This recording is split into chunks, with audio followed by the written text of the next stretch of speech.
I will explain how many of us become stuck or trapped in a low frequency, and we may not even realize it.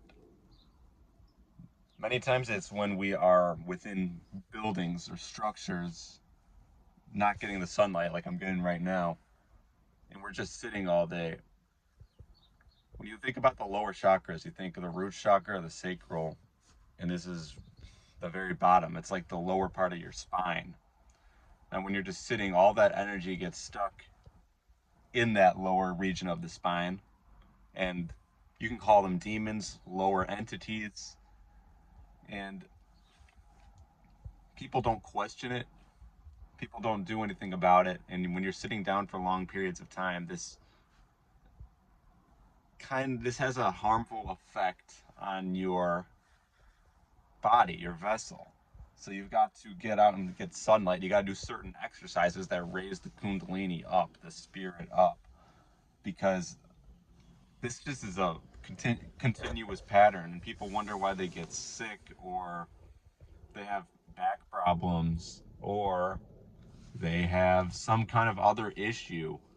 They're bitter. Even like when I get frustrated or angry, bitter, upset, all of this is, because I sense this low vibrational energy, not just me, but everything around us in our environment. I'm always critically thinking what's happening in my environment. Why are certain things happening?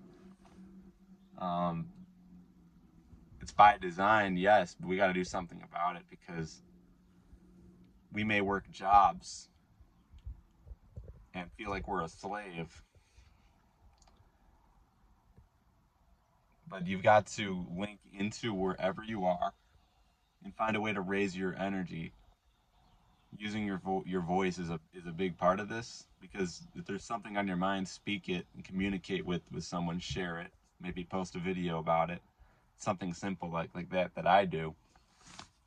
And I had to say this because I never really expressed it this way. I've made many videos about how the work environments and the houses and a lot of the buildings we see are just very basic and fundamental in that it's there's not a lot of geometrical value to them. It's very square and rectangular-ish, and we don't have many pyramid like structures. But really, what this comes down to is you notice patterns. You notice that energy gets stuck in the bottom of the spine, and it should make you do something about it. It should trigger you into some kind of action, expressing it outward. These buildings, you don't get sunlight. Right now, it's less than 0 degrees with the wind chill, but when I'm able to receive the sunlight, it creates warmth still, because the sun, it does radiate and it does bring some of that warmth. And yeah, it'll raise your spirit.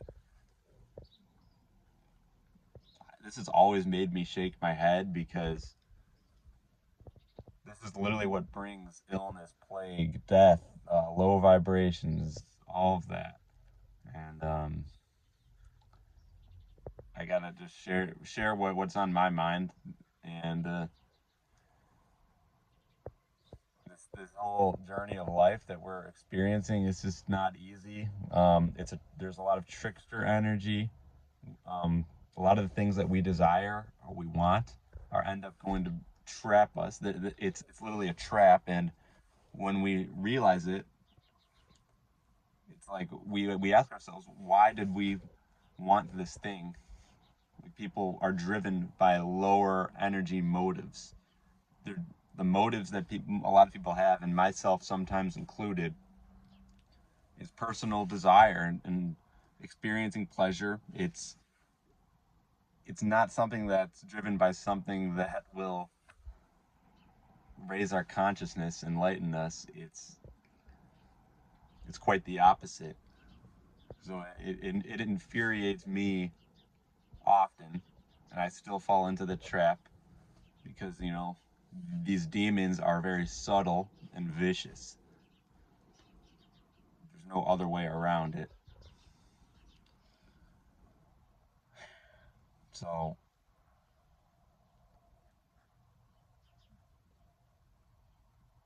I'm trying my best to work through that, and there's a lot of inner work that's got to be done with when it comes to this. Be aware of whatever is going to keep that energy trapped.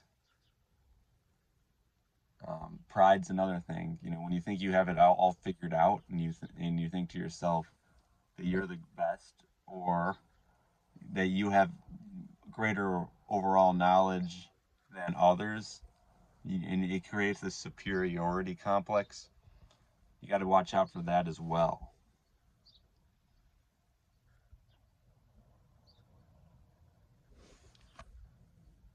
Probably talk about this even in greater detail pretty soon.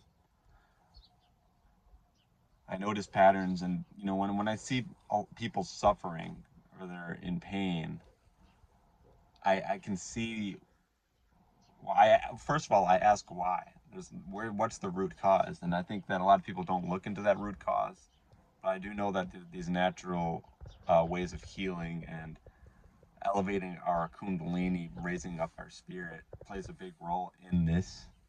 That can help bring us healing, vitality, strength. But life's going to be challenging. There's no way around it. It's how you respond to these challenges over as time and time, passes. So I'm not here to tell you let's just erase all of these hardships, because you're going to experience hardships. I'm telling you how to approach these hardships when they come, and how to respond instead of staying silent, or just sitting down in an office space or a building, a house, away from the sunlight. No, you're going to be faced with challenges, but it's how you respond in those moments. So I'll leave you with that, and I will talk about this more in detail later.